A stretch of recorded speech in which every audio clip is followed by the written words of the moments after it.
تخيل ان حسين فهمي البرنس ذو العيون الزرقاء بدأ مشواره الفني كمخرج قبل ما يتحول لنجم تمثيل، وده غير انه حقق ارقام قياسيه في السينما المصريه وثروته الحقيقيه هتدهشك. في الحلقه دي هنعرف ازاي بدأ مشواره واسرار محدش يعرفها عنه. انا مريم محمد وده برنامج اسرار مشاهير العرب.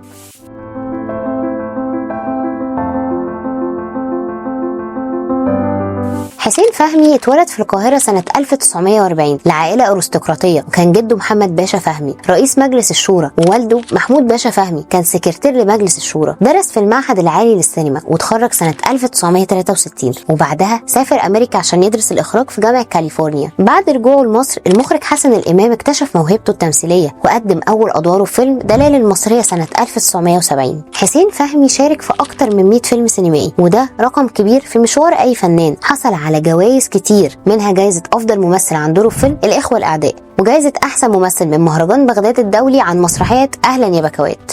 كمان تولى رئاسة مهرجان القاهرة السينمائي الدولي من 1998 لحد سنة 2000، وده بيأكد مكانته في الوسط الفني. ازاي يتحول من الإخراج للتمثيل؟ رغم انه درس الإخراج في أمريكا، إلا ان المخرج حسن الإمام شاف فيه موهبة تمثيلية، وده خلاه يبدأ مشواره كممثل بدل مخرج. حسين فهمي اتجوز 6 مرات، منهم الفنانة ميرفت أمين، وأنجب منها ابنته منة الله. تم تعيينه سفيرا للأولمبيات الخاص بذوي الاحتياجات الخاصة للشرق الأوسط وشمال أفريقيا سنة 2007، وده بيعكس اهتمامه بالقضايا الإنسانية.